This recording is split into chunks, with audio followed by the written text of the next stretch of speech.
if you continue to use the shreyas you will reach. तो उसमें बहुत सारी चीज़ें आ जाती हैं, you know.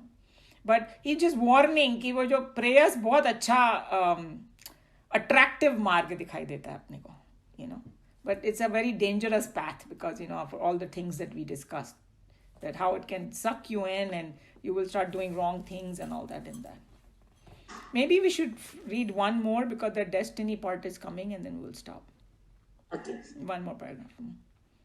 Religion is indeed an art of self-perfection, and this is accomplished by careful living of each movement in wise and studious self-discipline. At a moment of challenge, a beginner may find that he has been instinctively driven to act viciously. The power or the force by which an individual is driven to do wicked action in spite of himself is indeed not explained by that pair of ideal and empty words which we are so often use our destiny. See, this is a paragraph I was telling you that he's saying that, you know, we will say, oh yeah, destiny, but, you know, that person has not used the little power that God has given you to choose the right path. That's what it is. So don't blame it on destiny. That's what he's saying. Whatever is in your hand, do that. So we will, there's a long explanation, so we'll have to continue next time. I made a note. But anybody has any comment, question, or wants to add anything for the Shreyas and prayers? Yes, Sheila ji. I want to put a little bit more light on the Shreyas. But how can I explain? What are the things? I know some, but discuss more about those things, you know. So actually, next verse में आएगा वो उनका meaning बताएंगे. तो Shreyas is, the real Shreyas is actually going towards that self-realization according to this, you know. And prayers में बाकी सब आ जाता है. So he's saying Shreyas का goal एकदम एक ही चीज़ है. Prayers में हजारों चीज़ें हैं, you know. Right. हाँ. तो तुम्हारा goal क्या है? तो वो so वो हर एक चीज़ में तुमको ना दो choices होते हैं, ऐसे करूँ वैसे करूँ या कुछ भी ना करूँ. राइट तीन ही चीजें ढंग से हम लोग कर सकते हैं. या तो मैं आई पिक अप ए और बी और don't do anything. So that's where हमारी विवेक बुद्धि काम में आएगी कि भाई पहली बात तो मैं करूं या ना करूं, और करूं तो क्या चीज करूं उसमें से. For example, since we are studying Bhagavad Gita, जब अर्जुन के सामने ये वॉर आया ना, तो प्रेयस मार्ग क्या था कि भाई I don't want to kill my relatives, I can just run away from here. वो बड़ा अच्छा उसको ऑप्शन दिखाई दे रहा था. और श्रेयस था कि भाई उसकी ड्यूटी है, he is a soldier, then he should fight. और उसमें अगर उसके परिवार वालों की भी जान जाती है तो इट इज श्रेयस मार्ग. कठिन था वो, but it led him to the highest. So it can be different for different people. So you can not say that ये मार्ग ऐसा ही होना चाहिए. No, your situation in life where you are, you know, then make a decision. So Shreyas और मेयर्स इतना clear path नहीं है कि वो कोई उसके ऊपर बुक लिख दे कि भाई ये सारे श्रेयस है, ये सब प्रेयस मार्ग है. ऐसा नहीं है होता, you know. So it's hard to answer your question. If somebody else wants to jump in, can please do. We can think everybody and we can discuss next way how we can apply in our life in Shreya's part, you know. I mean, whatever, of course, everybody is different, you know, but then how we can put more light on this one. I think mainly Shreyas, एक और definition like my Acharya, I remember, कि कोई भी काम हम करें ना, तो उसमें से थोड़ा selfish think निकाल दो कि भाई मेरे लिए ही क्या अच्छा है ये. Think of higher purpose. Society के लिए क्या अच्छा है, environment के लिए क्या अच्छा है, you know, then it becomes Shreyas. So when Arjun said to Krishna Bhagwan, जब वो सरेंडर किया ना अर्जुन ने, तो he used that word Shreyas. जो मेरे लिए श्रेयस है प्लीज मुझे वो बताइए. और श्रेयस में सारा संसार भी आ जाता है. you know unfortunately ये जो पेंडेमिक वगैरह चल रहा है, it's a nature's way of slapping us, right? We have discussed that because हम as a humanity हम लोग ने नेचर को बहुत अब्यूज किया है. हाँ, और अपने फायदे के लिए किया है. तो वो we went for prayers mark, तो the nature is correcting us, Shreyas पे ला रही है हम लोग को, Right. जबरदस्ती ला रही है, तो खुद ही चले जाए श्रेयस पे तो फिर उसको करना ही नहीं पड़ेगा. सो श्रेयस में ना सभी का क्या बोलते हैं, सभी की भलाई आ जाती है, उसको श्रेयस बोलते हैं. I understand now. I understand now the main Meaning of Shreyas. main thing, Because in the Shreyas mark, जब सबकी भलाई होती है तो अपनी ऑटोमेटिकली हो जाएगी. हाँ, तुम भी तो पार्ट ऑफ होल हो. So yes, so हम लोग को लगता है कि ओ मेरा मेरा मेरा क्या होगा, मेरा क्या होगा. No, if you, like we were discussing about this vaccine, सभी लोग यही सोचेंगे कि ओ मेरी फैमिली को मिल जाए बस, सब जल्दी जल्दी जल्दी. अब उन्होंने डिक्लेयर कर दिया भाई 65 एंड अबाउ, तो अगर तुमको कोई मालूम है 65, उसको जाके बोलो कि जाओ तुम, उसको हेल्प करो, may be they can go. I am just saying, but because like Joe was saying that if the plan goes correctly, then everybody will immunize and we all will benefit, right? Will benefit, yeah. नहीं तो खाली एक one section of the community को हुआ, दूसरे को फिर भी हो सकता है, तो हम लोग को नुकसान होएगा वो. So it's like you have to think little bit, not just about yourself, but then it becomes Shreyas. No, actually it answered my question a lot. Yeah. So what I'll do is I will close this class here, and then we half an hour, whoever wants to stay for the discussion. I forgot there was some point we were going to discuss, and we can bring it up. Om Sarve Bhavantu Sukhinah, Sarve Santu Niramaya, Sarve Bhadrani Pashyantu, Ma Kashchit Dukha Bhag Bhavet. Hari Om Shri Gurubhyo Namaha. Hari Om. Anybody has any question, point, comment, want to add anything on any of these two verses?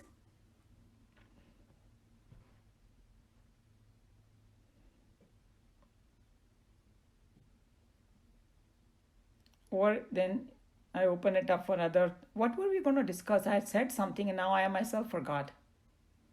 Geeta ji. Action and inaction. Oh, yeah, action and inaction. Okay, so maybe you can start the thing, Geeta ji. So in my mind, I was trying to connect what we learned in that shlok, what is action in action, to what we learned about rising above the three gunas, because we were told that if our action, any action we do produces spiritual fruit of which is either sattvic, rajasic, or tamasic, even if it is sattvic, we will have to come back. It is binding. We may, go to heaven, or we may have a very pleasant life in the next life. It could be both, the result of even sattvic karma. But it still brings us back. So that's why God is saying, rise above the three gunas. So that, in other words, make your actions so pure, so selfless, where you don't desire the outcome. You're not attached to the outcome. Very different. That does not bring you back, because then it becomes inaction. So he equates an action which we take without desiring the fruit, that is inherently as good as inaction. Just now what you said, that for anything we can choose the Shreyas or the Prayas, or neither. We can choose not to act. So when we choose not to act, that is inaction. Okay, one definition, definition of inaction, that you have not taken any action, all right? That is being inactive. But when you take an action without a desire for the fruit, then you're not getting any fruit. So that is also as if you did not take the action. The result on you is that it's not binding you. So True. Everything that you said is true, and that's exactly what it is. So the first one, that inaction that you were talking about, that's the common understanding of it, but it can also equate to laziness, and that Krishna Bhagavan doesn't want you to do. Right. So what Swamiji did was, he broke that words into two. One he called inactivity, another one he called unactivity. Unactivity equates to a karta, like the higher mode of inaction, where you give up the fruit of action. So, Right. and the gunas And- is, go ahead, finish Yeah. your thought. So when we rise above the three gunas, which means we perform action without any desires, totally, without attachment, that is what is required. That is what we are aiming at. At the same time, we are told that we are aiming at becoming, doing our actions from a mode of consciousness. You know, that we are doing it from because we are conscious. You know, what was the term we used just two weeks ago? For what? Well, that from the mode that we, as Bhagwan says, that although I do things, akarta, non-doer, doership. So it sounded like something so amazing. How can I think of myself as being like God and doing things, and yet I'm not doing things? But it's actually that simple. It's just it means just doing things without desire. Then we are living in this world without the desire for any for the outcomes. And so we are doing it in that same mode as Bhagwan does it. He does it, but he's not bound by his action. So it's as good as if he's being inactive. You know, inaction. There's a, and so then I want to connect it to what we just did today, where we said that we should perform in action without desire and without goal and what was the other thing? Plan. So actually, it's attachment. We should perform our action without desire, without attachment to the goal, and without attachment to the plan. So meaning, not that one should not have a plan, but we're talking about attachment to the plan. That True. Plans don't go, what is it, of mice and men? That thing, right? So if plans don't go the way you had planned, don't be attached to it.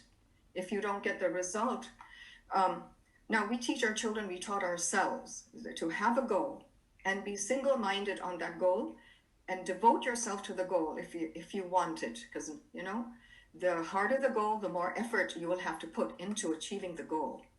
But at the same time, we need to tell the child and ourselves that at the same time, we may not be achieving that goal, no matter how much effort we put into it, because other people's, now this is the destiny, may come, I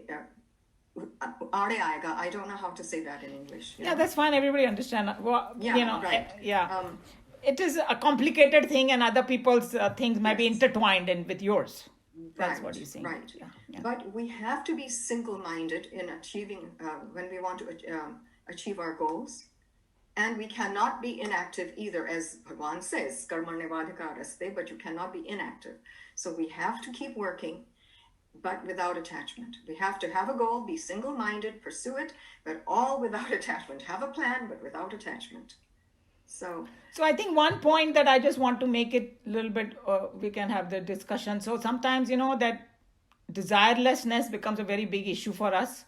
That how do I act in that? So then, a lot of Swamis, they give a very good explanation.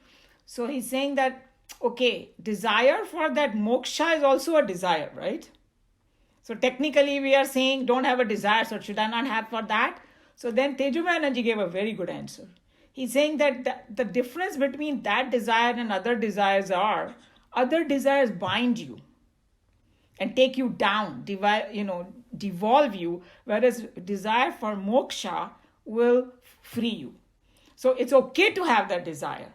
So when we say desirelessness, sometimes we get really scared, because that person who is reached there, he really doesn't have a desire. But on the path, you may have, but divinize your desire.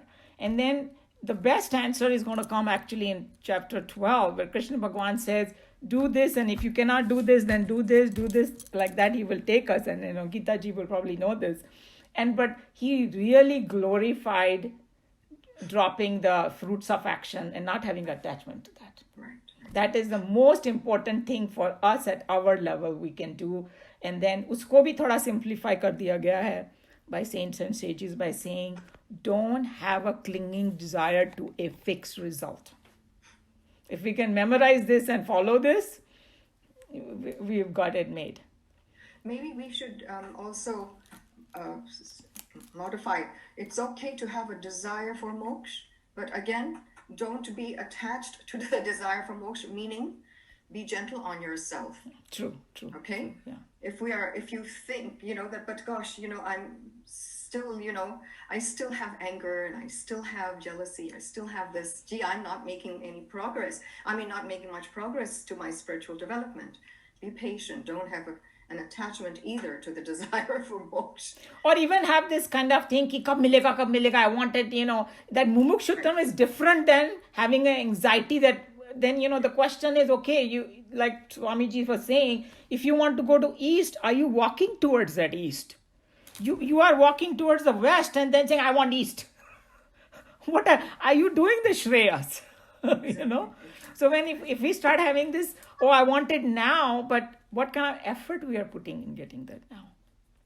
There is a very beautiful analogy, whereas, this one man was walking, in olden days, like एक गांव से दूसरे गांव में जा रहा था एक आदमी, एक सेंट जा रहा था, और फिर somebody came and said कि मुझे ना वो फलाने गांव में पहुंचना है, कितना टाइम लगेगा, right? So this saint didn't say anything and he kept walking with him, and then again he asked कितना टाइम लगेगा. फिर वो सेंट थोड़ा चुप था, ऐसे विचार में था. तो देन ये आदमी को गुस्सा आया, बोला मैं आपको इतनी बार पूछ रहा हूँ कि मैं कितनी देर में पहुंचेंगे और आप मुझे बता ही नहीं रहे हो. तो वो बोला कि मैं ये देख रहा था कि तुम्हारी स्पीड क्या है और तुम कैसे चलते हो, उसके बाद मैं बताऊंगा कि तुम कितनी देर में पहुंचोगे. Imagine. So that's what it is, that, hey, what are you doing with your life that you want it now, but are you working towards? This analogy was like, it really stuck with me, that. And the other thing about having a goal, it is so important that we are given that example. I think Arjun's guru, some guru said, Arjun, I want you to see that tree. On the tree, do you see the bird? I want you to shoot that bird with your arrow. Do you see, can you see the tree? And Arjun says, no, I cannot see the tree. Oh, can you see the bird? No, I cannot see the bird. I can only see the eye of the bird. So Focused on so the he goal. was so concentrated on his goal, shooting the bird, that not just telling us that it is so important to be concentrated and focused on your goal and yet not attached to it. What if the bird flies away before the arrow gets there? Yeah, true. Okay? That is the idea of not being attached to the outcome. Mm-hmm. It's not in our hands. And yet we have to be as focused as Arjun, not just on the bird, but the eye of the bird. So this is how those are good points, that, we have a goal, but that's coming back to the same thing, that don't have a clinging attachment to the final result. And we also learned that the result comes from the totality. And nobody has the power with this limited body, mind, and intellect to know the totality. So then, and to me, the perfect example is that if, some of you have, professors and all that, hey, when the student does an exam, the professor corrects it because he has a better understanding of what that essay should be given. You can go and argue, but the professor is in a better shape because, has experience, and if he's, doing the right thing, then his answer, what grade he gives is the right one. You cannot go and demand, I was so great, because you don't know the entire picture. The same way with the karma phala also. We cannot insist on, because so many factors are. You mentioned that you are attending a Gita class for the teachers. So is it possible for us to attend it also? Or? No, that's the Chinmaya Mission one. So all the teachers, what happens is, over the way the system is over there, that we do the children's classes, and then teachers because they want the teachers to continue with their sadhana. Mm-hmm. So you have to join there, become a teacher, then you can attend that one. Unfortunately, it's not like but like if you want the Gita, because of YouTube these days, there are amazing lectures on Gita over there. from a lot of different. In fact, I had sent one link. They had a Geeta Fest. They did in Chinmaya Mission. That is available to everybody. In fact, that is at a much higher level and very, very. And I don't know if Meena ji, you listened to that. They had those 18 chapters, and they picked up different swamis from all around the world to talk on each chapter, and each one of them did phenomenal job of, like, in 1 hour they summarized the chapter. So Geeta ji, I think you will love that, because since you are so much into it, and they brought out just amazing things in there. It's shown on their channel, right? Chinmaya channel, yeah. I can send you the on link. YouTube. I could send the link to everybody. But Can you send the link, please, Umaji? I'm sorry. Can you send the link? Yeah, I'll send the link. Thank you very much. And in fact, the one who did the chapter 4, he was absolutely brilliant. I just listened to it twice. He did such a fantastic, because chapter 4 is a power-packed chapter. So there are so many things in there, and he summarized it so well, So I'll send it to everybody. I think everybody will benefit from it. So, I try to understand it all. So, doing things in the yajna mode is the same as doing things with actions without desire, without attachment. Because yajna, what is yajna now? Yajna spirit. We already finished, but it's a good way to revise. When we say do the action in yajna spirit or yajna mode, is yajna in the olden days was always a sarvajanik yajna. Sarvajanik is like everybody comes together, say chorahe ke kahan beech mein jaake kahin, and everybody brought things what they could contribute. So if somebody, किसी के पास धन है तो वो धन लेके आएगा, किसी के पास मटीरियल है मटीरियल लेके आएगा, and किसी के पास पैसे नहीं है तो he can do volunteer work, cleaning and all that. So everybody contributed, right? And one of the goals used to be in those days, purify the air so the rain comes down. So that when the rain comes, the result is for everybody. You're sharing the result. Just a symbolism. So yajna spirit means whatever I do in my life, I'm not thinking about just me, and I'm contributing towards the family, society, country, universe. And then that's called the yajna mode, not unselfishly doing things. Which sounds exactly like Shreyas. Yeah. So in Bhagavad Gita, there are same concept approached differently. That's all. And like what you were talking about, the, gunatit, concept in chapter 14, that rise above the guna, that's the same thing. So there, like what way this Swami explained, that he's talking about this realized soul. In chapter 2, usko sthita prajna bola, yahan par usko pandit bola, फिर वहाँ उसको गुणातीत बोला chapter उसमें, and then how to, from the guna perspective, how you should approach this. And then later on in chapter 12, he called him a bhakta. भक्त के भी लक्षण उन्होंने बताया, द्वेषा सर्वभूतानाम. I mean, you probably know those 36 values starts with that, hate none. That's how he started. So he's not even saying love all, because our teacher used to say, you can love 7.9 and only one person. I love everybody, but this one person I can't stand. You can't reach the moksha. It's like everyone, including your greatest enemy, you gotta love. Then you will reach there. उसके लिए enemy तो है ही नहीं कोई, sorry. I think I should rephrase it. So I think what he's doing is, Krishna Bhagwan is saying the same concept, approaching it differently, and elevating us as we go into more chapters. There's a lot of science behind it, how he's approaching it.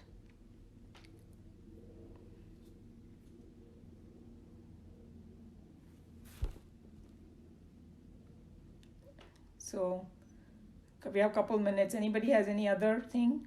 Somebody else? I read somewhere a long time ago in one of the philosophical books that when you hate somebody with an intensity, then and they had given the example of like some Hindus who hate Muslims or Muslims who hate Hindus or whatever. So आप express train में बैठ गए हैं, अगले जन्म में आप वही बन जाएंगे. It's true. Yes. You know, I don't know. It was like such a shocking this thing to me. No, it कि is true. आप किसी को भी अगर हेट करते हैं तो आप फिक्र मत करिए, अगले जन्म में आप वो बन जाएंगे, and then you will be able to understand them, you know. Yeah. So I don't know why I suddenly thought of that you have to love everyone, meaning everyone. तो मतलब So हम लोग का ही फायदा होगा इन loving everybody. Basically that's what the point is कि नहीं तो हम लोग को ही सफर करना पड़ेगा. And you know another thing that one of the another teacher brought that up, it was just amazing. जो संस्कृत का वर्ड है ना, द्वेष बोलते हैं उसको. द्वेष, राइट? सभी ने सुना होगा हिंदी में. तो वो है द्विविष, 2 poisons इन देयर. जब किसी से द्वेष करते हैं ना हम, तो एक पॉइजन उसको जलाता है और एक हमको. So हमारा नुकसान होता है. And the other example is given is like, it's like a fire that you're holding in your own hand. So before you throw the fire to somebody else in dvesh, you burning your own hand. So what you are saying, it goes in line with that कि तुम अपना नुकसान ज़्यादा कर रहे हो द्वेष में. So true. Actually, I like another explanation which somebody sent us on WhatsApp, that anger is a punishment you give yourself for somebody else's mistake. Very beautiful thought. Yes, very nice. Yeah, I think I remember one of you sent it. Yes. I think these are just amazing things to ponder upon. And then if once we ponder upon it, we will, even if somebody does anything bad, we will not have dvesh, you know. Like in the spiritual way, they will say it is more like a feeling compassion towards that person, you know, because he's just not thinking correctly, you know. Someday when he thinks correctly, he's not going to think that way. But we must beware, because we still do need our courts.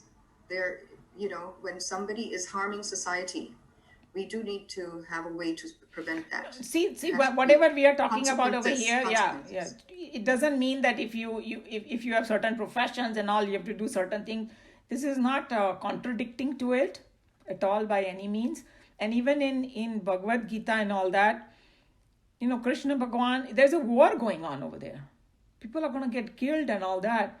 But what Krishna Bhagwan is teaching Arjun, तुम द्वेष से मत लड़ो उनसे, धर्म के लिए लड़ो. So that's the difference we have to take. That you know, you can fight the wars and you should do what is right and what you believe in, but dharma ke liye, not because you start hating that person. You know, like I think there is a saying that Chinmayananji says, hate the sin and not the sinner. You know.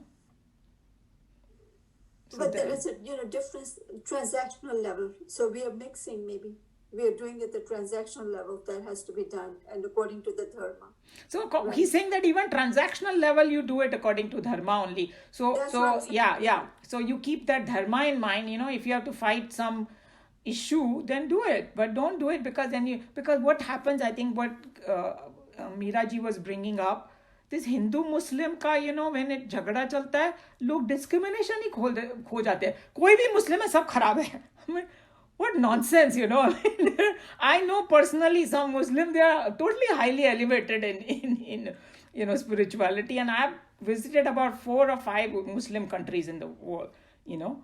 The people are just like us only. वो जो radical होते हैं ना, बहुत कम है. The people who create all, उसकी वही news दिखाते हैं वो लोग. You know, then people think that all Muslims are like that. They are totally normal people just like us, you know, who will take care of you, do everything, and very kind and all that. And it's just, the stereotype is just so terrible that some few people ruin everything.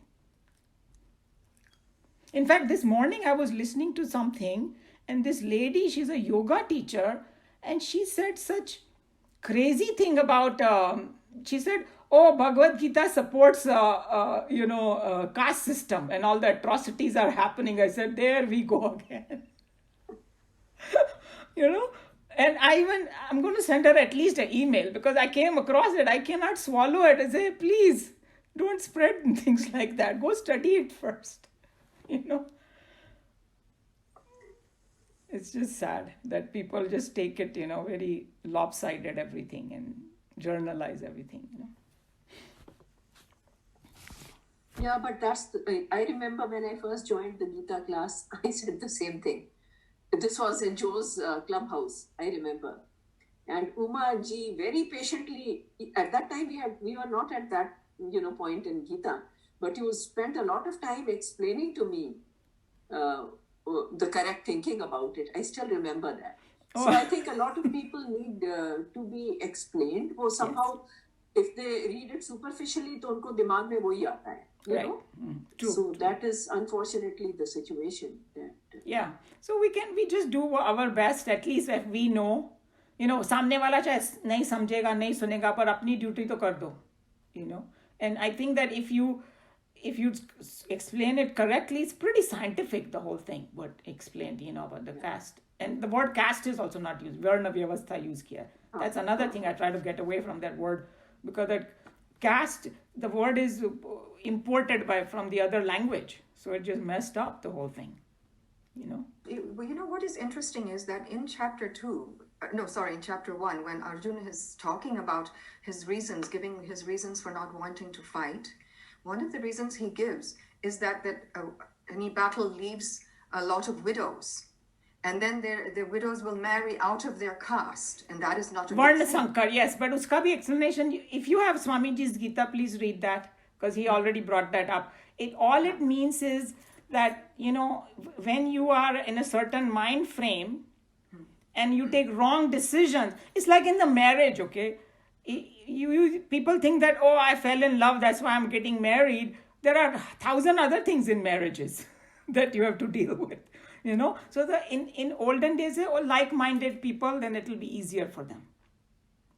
तो पहले ही marriages में इतना compromise और ये सब होता है, ऊपर से अगर your societies pole apart, so you have to, तुम्हारे पर ही ज़्यादा बोझ आएगा, तो वो वर्ण संकर जो बोला है ना गीता जी, वो इस कॉन्टेक्स्ट में बोला है that women will become immoral, because like it's like one of the negative effects of the war that everybody knows. Men are all killed.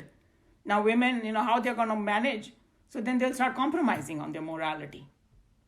From that perspective, he was just bringing out what one of the Swamis brought that point. Arjun's gave the best speech, anti-war speech over there. The context was wrong. That's all. Any other time his speech would be, and we should learn from his speech. Because for frivolous wars that are fought for some hatred and all, it's not worth it. But at Mahabharat war had reached a peak where everything else had failed and these bad guys were going to take over. It's like terrorists taking over the entire country. Imagine. Run by terrorists. They are going to, women के कपड़े खींचेंगे वो लोग, ये करेंगे वो, अगर वो इतनी बड़ी जो क्वीन थी उसी का उसने इज्जत नहीं रखी, तो फिर साधारण लोग का क्या होगा? So it had reached that level. But otherwise, at a normal circumstances, Arjun's speech was very good one. And there is something to be learned from that too. So that context of mixing of the caste was from a different perspective.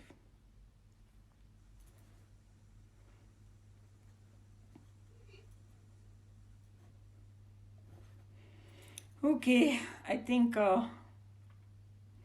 we can continue next time. But